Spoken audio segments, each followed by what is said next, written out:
Kā tas īsti notiek? Kā viens šķietami nevainīgs iedzeršanas vakars var pāraugt slimībā, kas burtiski sagrauj dzīvi?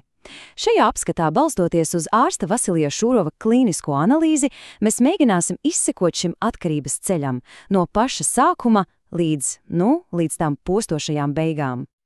Tātad, sāksim ar pašu galveno, ar vienu fundamentālu jautājumu, jo, redziet, lai vispār varētu runāt par atkarību, mums sākumā ir jāsaprot, ar ko mums ir darīšana no, teiksim tā, klīniskā viedokļa. Un lūk arī atbilde, oficiālā definīcija. Un te ir viens vārds, kam ir milzīga nozīme – progresējoša. Tas ir pats galvenais, jo tas nozīmē, ka runa nav par kaut kādu gribas spēka trūkumu vai morālu vājumu, nē. Runa ir par slimību. Slimība, kas ar laiku neizbēgami kļūst tikai un vienīgi smagāka. Labi, bet kā tad cilvēks vispār nonāk līdz šai slimībai? Kā tas viss sākas? Lai saprastu, kurp šis ceļš ved, ir jāatgriežas pašā sākuma punktā. Un, ziniet, gandrīz nekad nav tā, ka pie vainas ir tikai viens iemesls. Parasti tas ir vesels kokteils no dažādiem faktoriem. Tur ir ģenētika, ģimenes tradīcijas, tās, kur svētkos bērnam iedod pagaršot bērnu šampānieti. Tad nāk klāt sociālais spiediens pusauģu gados, vēlme iederēties, būt krutam, un, protams, kultūra, kas mums burtiski katru dienu rāda, ka īsta atpūta un svinības bez glāzes rokā vispār nav iedomājamas. Labi, bet kas tad īsti notiek mūsu galvā, kad iedzeram? Kāpēc tas pirmais malks liek justies tik labi? Vismaz sākumā. Lai saprastu šo atkarības mehanismu, mums ir jāielūkojas dziļāk, ķīmijas līmenī. Un te nu ir tā atslēga, šī divējādā iedarbība. Var teikt, ka notiek divas fāzes. Sākumā alkohols smadzenēm uzrīko tādu kārtīgu ballīti, izdalās dopamīns un mēs jūtamies lieliski, atbrīvoti, gribas runāt, dējot, bet tad stafeti pārņem kas cits – gamma amino sviestskābe, jeb, īsāk sakot, GABA, un tā ir kā bremžu pedālis, tā visu palēnina, un tieši šis bremzējošais efekts ir tas, kas izraisa sliktu koordināciju, neskaidru runu un, to nogurumu beigās. Un tieši šī ķīmiskā reakcija smadzenēs ir tas pamats, uz kura attīstās slimība, un tā attīstās pa posmiem, 3 ļoti skaidri definētās stadijās. Tāpēc tagad apskatīsim šo ceļu soli pa solim lejup. Principā, tas ir ceļš no ieraduma līdz slimībai. 3 soļi. Viss sākas prātā, tad tas pārņem ķermeni un beigās iznīcina abus. Apskatīsim katru no šiem posmiem nedaudz detalizētāk. Tātad pirmā stadija.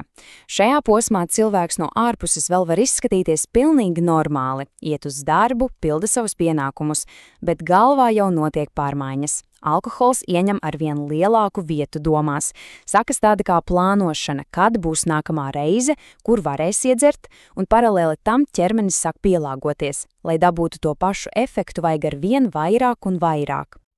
Un šis citāts, manuprāt, perfekti raksturo šīs pirmās stadijas domāšanas veidu. Tā ir tāda ilūzija par kontroli. Cilvēks sev saka, ka es dzeru brīvdienās, darbam tas taču netraucē, tā tad viss ir kārtībā. Un lūk, šī ir tā bīstamā pārliecība, jo tieši tā paver durvis uz nākamo daudz smagāko posmu. Un te notiek tas kritiskais lūzums, otrā stadija. Alkohols no baudas avota pārvēršas par zālēm. Cilvēks vairs nedzer, lai justos labi, viņš dzer, lai nejustos vienkārši šausmīgi. Organisms ir tik ļoti pieradis pie etanola, ka bez tā vairs nespēja normāli funkcionēt. Tā ir fiziska nepieciešamība. Šo fenomenu sauc par sekundāro tieksmi. Iedomājieties, cilvēks no rīta var piecelties un sev svēti nosolīties, šodien tikai vienu alu un viss. Bet pietiek ar pirmo malku, un kontrole ir zudusi. Tas ir kā palaist ķēdes reakciju. Viens dzēriens burtiski pamodina iekšējo zvēru, un to vairs nevar apturēt, kamēr viss, kas ir pieejams, nav izdzerts. Un tad nāk trešā, fināla stadija. Te organisms jau ir tik ļoti sagrauts, ka notiek kas paradoxāls. Tolerance strauji krīt. Aknas principā ir iznīcinātas un vairs nespēj pārstrādāt alkoholu, tāpēc pietiek ar pavisam mazu devu, lai cilvēks smagi apreibtu. Šis ir posms, kurā notiek pilnīgs sabrukums, gan fizisks, gan garīgs, gan arī morāls. Protams, šis iekšējais sabrukums nepaliek tikai ķermeņa iekšienē. Tas neizbēgami izlauž zāru. Apskatīsim, kāda postāža šī slimība nodara cilvēka dzīvē visās tās jomās. Jā, seku saraksts ir garš un ļoti, ļoti drūms. Tas darbojas kā domino efekts. Alkohols sistemātiski grauj ķermeni, bojā prātu, iznīcina attiecības ar tuviniekiem un beigu beigās nereti atņem arī brīvību. Burtiski katra dzīves sfēra tiek skarta, un, diemžēl, šie bojājumi ļoti bieži ir neatgriezieniski. Lai tas nebūtu tikai savs uzskaitījums, aplūkosim vienu konkrētu reālu piemēru no ārsta Šurova prakses. Natāļas stāsts tas ir traģisks piemērs tam, kā slimība soli pa solim noved pie arvien smagākiem noziegumiem. Katra nākamā reize ir brutālāka un sekas arvien neatgriezeniskākas. Rodas jautājums, vai ne? Kāpēc? Kāpēc cilvēks turpina dzert, pat redzot visas šīs briesmīgās sekas? Atbilde slēpjas psiholoģijā. Galvenais šķērslis ceļā uz atveseļošanos ir vesela nolieguma sistēma, tāds kā mūris, ko atkarīgais uzceļ ap sevi. Un sāksim ar pašu populārāko mītu. To mēs visi esam dzirdējuši. Ai, bet tas taču ir tikai alus!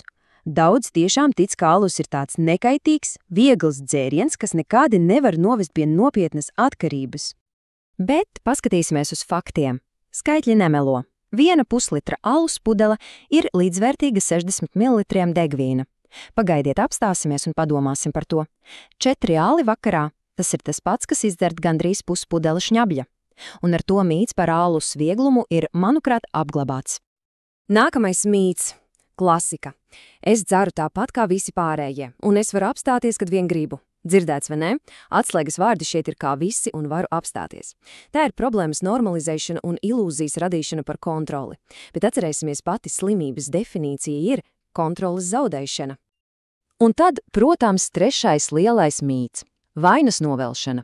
Manu problēma nav alkohols. Pie vainas ir mana sieva, mans priekšnieks, visa šī valsts. Tas ir klasisks psiholoģiskās aizsardzības mehānisms. Atkarīgais meklē attaisnojumus savai dzeršanai ārējos apstākļos, jo ir pārāk sāpīgi atzīt, ka problēmas patiesais cēlonis ir pati atkarība. Un te mēs nonākam pie būtiskākām. Noliegums. Tas nav tikai slikts ieradums vai attaisnojums. Tā ir slimības sastāvdaļa. Patiesībā tas ir viens no galvenajiem tās simptomiem. Smadzenes, kas ir kļuvušas atkarīgas, darīs absolūti visu, lai šo atkarību pasargātu. Tā ir izdzīvošanas stratēģija slimībai. Un nobeigumā jautājums pārdomām.